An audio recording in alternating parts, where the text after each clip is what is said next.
Hey everyone, welcome to episode 191, The Big Mo. Meet our mom, Kelly Hutchison. She is a life coach. She is a child counselor. She is a teacher. She's a parent coach. And she's a mom to us. She will teach you to stop yelling at your kids. She will teach you to get your kids to listen. She will teach you how to never sleep with mommy guilt again. She will teach you how to be an imperfect mom, so you can help your kids be imperfect too. And have harmony in the home. So, of course, when I go to sit down and do this podcast, my brain starts to say all the things. You're a loser, you're a fraud, you don't need to do anymore. What value do you have to offer other people? You're a loser. It always goes back to you're a loser. Isn't that just so nice? I'm like, I hear you, brain. And so Rachel C. said, next time your brain does the thing that your brain's going to do, you tell your brain, Rachel C. is listening and learning. So thank you, Rachel C., because you made me punch fear in the face and do it anyway. Because a lot of times we're waiting till all the stars are aligned and then we're going to do that thing. And I want to talk to you about something called the Big Mo, which I did not coin this term, but I love giving it a funny name like the Big Mo because it makes you kind of feel like you're in charge and you're in the driver's seat and you're taking control of the raffia. So the Big Mo, I think Josh Coates coined the term. He said it one time in a workshop and I was like, OMG, that's so true. He said, all right, everybody, I have the secret. He was talking about building businesses online. And he said, I have the secret.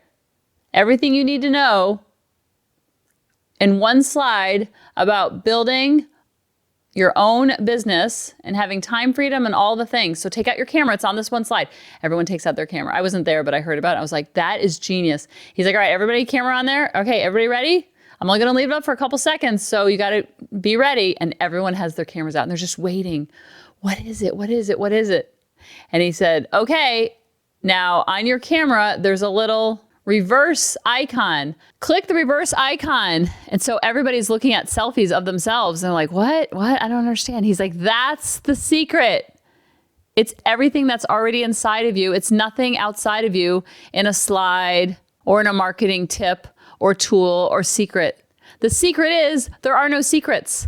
And that's the same thing about parenting, losing weight, having a more organized house, puppy training, building a business, starting a blog, opening an Etsy shop, going to church or synagogue more regularly, having a better relationship with yourself, having more money in the bank where you're not spending as much as you were before. It's the person who's going to help you bridge the gap between where you are and where you want to be.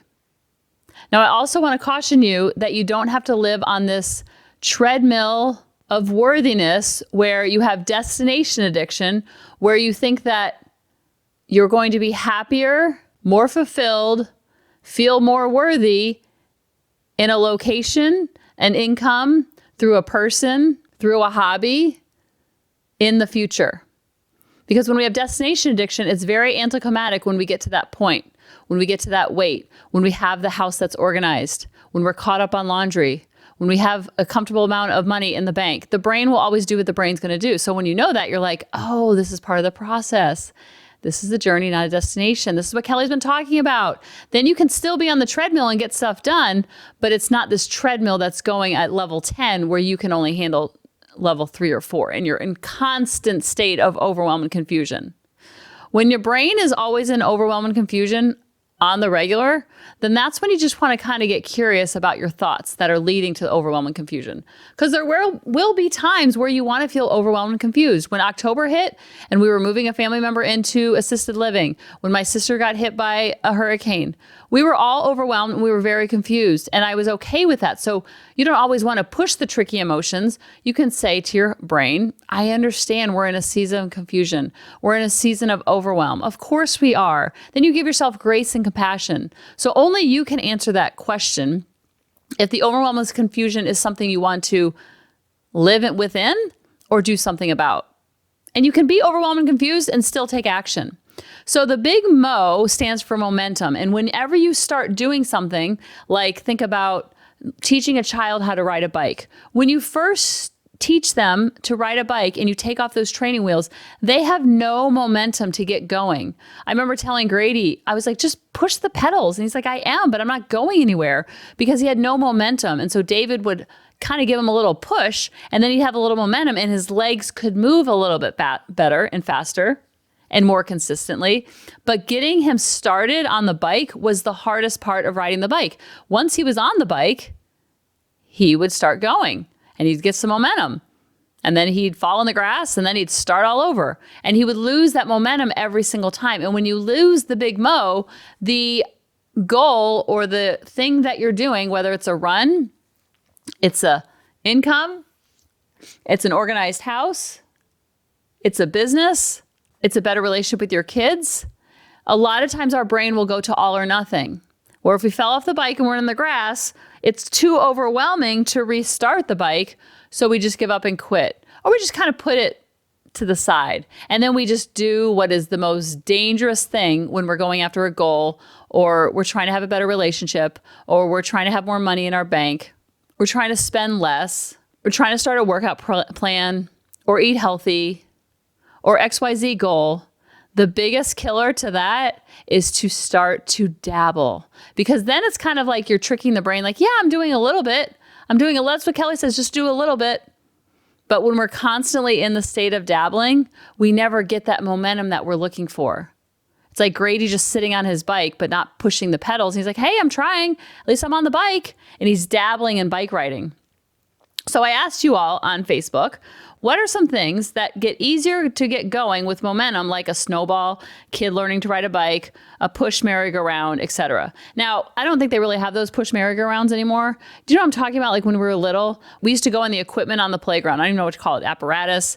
And it looked like a merry-go-round, but obviously there was no motor. And then you'd get on, and then you'd have a mom or a dad or a friend start that circular motion going.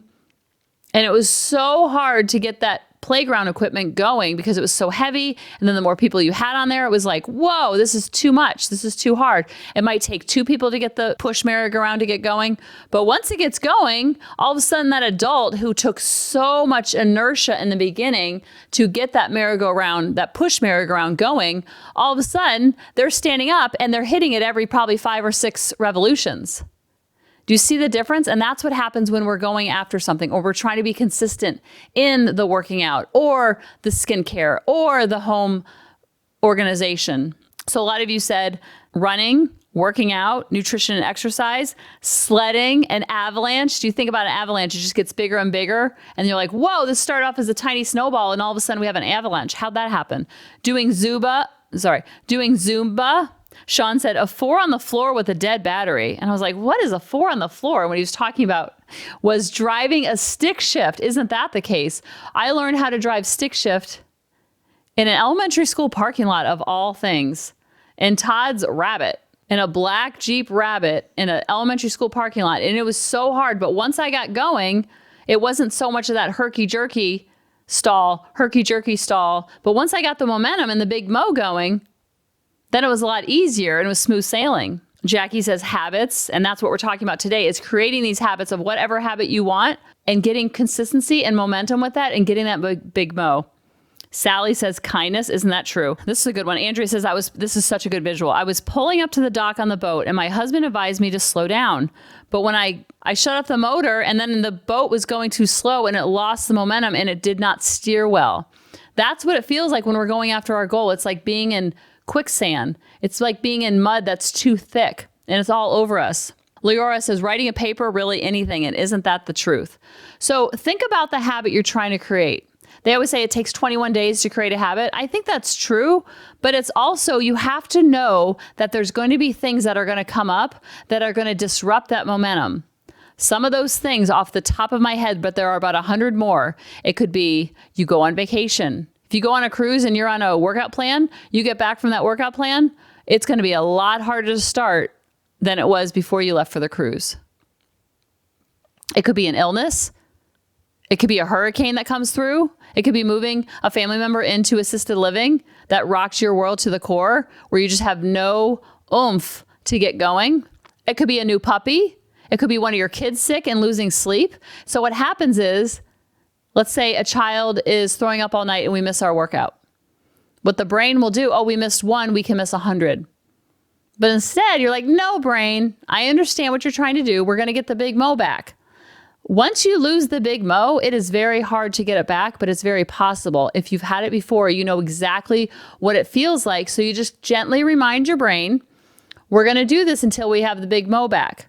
So then what happens is it's still a lot of work and a lot of effort, but it's not as daunting and overwhelming to the brain where it's like starting the push merry-go-round all over again. You have that momentum to keep you going, whether the system that you have to organize the house, whether it's the system to eat healthier, whether it's the system to work out regularly, whether it's the system to build a business. It's not in the big things, it's in the little things that matter, and it's doing that consistently. A lot of parents will tell me, I started yelling again, I fell back into old habits, so then we throw the baby out with the bathwater and then we just scream our head off all day long. And a lot of clients will tell me, I only stay consistent when I'm listening to your podcast or when I'm listening to personal development. I'm following people on like Little Big Feelings on Instagram. They have a great Instagram account. They just give like little verses and little mantras. Why is that? Because that's the brain's way of saying, we're going to go back to default as soon as you're ready. One time I was talking to a counselor who counseled people who dealt with alcoholism. And she says, alcoholism is a very patient disease. It's very patient. It's just waiting for that next sort of tornado to come through your life. And it'll be there like an old friend. Obviously, it's not an old friend, but it's a very patient disease. And that's the same thing with disrupting momentum. The brain is very patient, like, hey, is ready. As soon as you're ready to get off this crazy train of the big mo, I'm here for you. That doesn't mean you're making excuses. That doesn't mean you lack discipline. That doesn't mean you're a loser. That doesn't mean that something's wrong with you.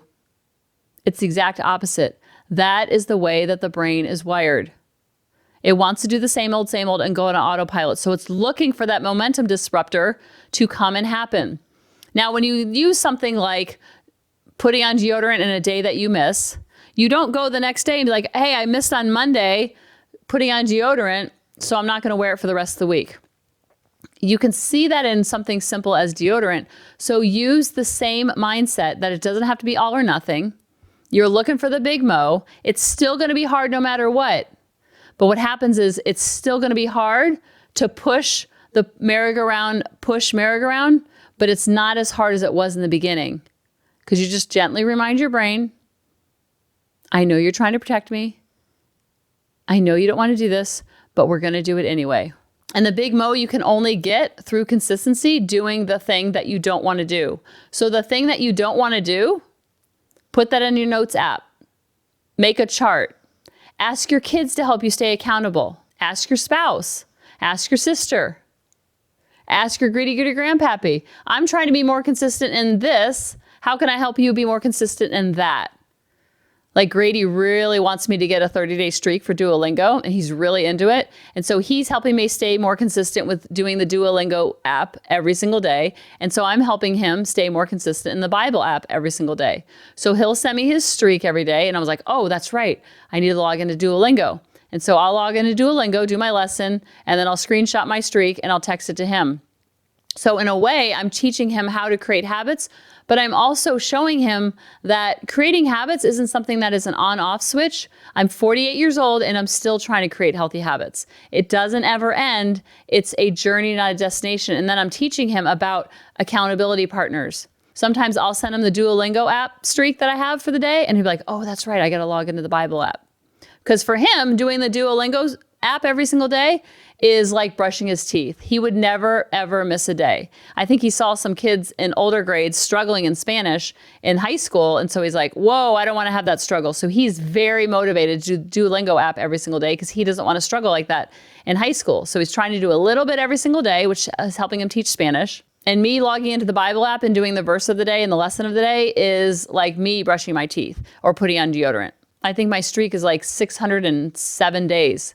So it's very automatic, but Duolingo is not automatic. So you see how we're leaning on each other? Your kids are a great resource. They're a great person or people to help you with different habits. So you say, this is something I'm working on. What's something you're working on? If they're younger, you can help them. And so with Grady, I said, how can I help you be more consistent?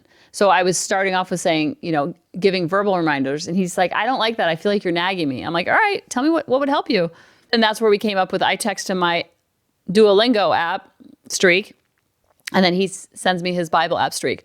Or sometimes he'll send me the Duolingo logo. And then when I'm finished with it, I'll just give him a thumbs up. You know how you can thumb up something that you see on text? So it's very simple, very easy, but I know that he's going to be asking and he knows that I'm going to be asking. And so we're helping each other out.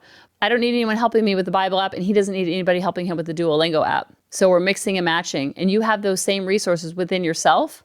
And there's also an app called Done, D-O-N-E. I think it was kind of expensive for the year, but then I got some New Year's special and Lily and I were doing it.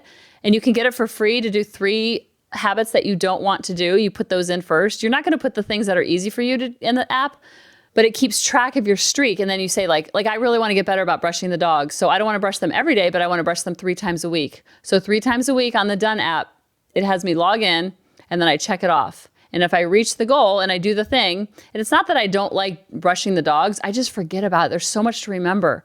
So when I'm trying to create habits, I do the things that I'm always forgetting to do. In the app called Done, there's lots of them out there. I haven't tried them all, but that's really helping. And then so Lily's also using the same app. And so she has different goals and different habits that she's trying to create that are way different than mine. And so we might screenshot it to each other or just give each other a thumbs up using the Done app logo. So do you see how this is something that just kind of evolves and happens versus there's a manual out there on how to live life? It's like that dance you're doing with your kids, you can do within yourself. Okay, this is a way that helps me. This is a way that helps Kelly. And they're both different, but they're both working. So take what you learn from this podcast, our podcast, put it into your heart, process it, and then have something else different or the same come out. It doesn't mean you're doing something wrong. You can't do life wrong. But I'm telling you, once you get that big mo going, life becomes a lot easier. You're on the merry-go-round, and then the energy you get from doing the habit that's hard or not fun or something you're always forgetting, you get that inner pride, and that gives you more drive, and that gives you more gas to the car to do the other things. And then all of a sudden, your life has this momentum because you have systems, and you have systems for your systems, and then you're just showing up for the system versus starting from square one every single day. I love you guys, and I'll talk to you next week. Bye-bye. Hey mamas, thanks for listening. If you had any ahas, clicks, or those lightning bolt moments while listening, you have to check out my free parenting bootcamp, where we take all of this to the next level and we try to create even more awakenings for ourselves so that we can connect more with our kids and never yell at them again. You can sign up at www.coachingkelly.com. And if you really want to fill up my love cup, send me an email of what your aha was, what your click was, what was that lightning bolt moment while you were listening. I want nothing more in life than for you to have harmony in your home and to learn how to be an imperfect mom like me, which allows your kids to be imperfect too, each and every day. Thanks for listening.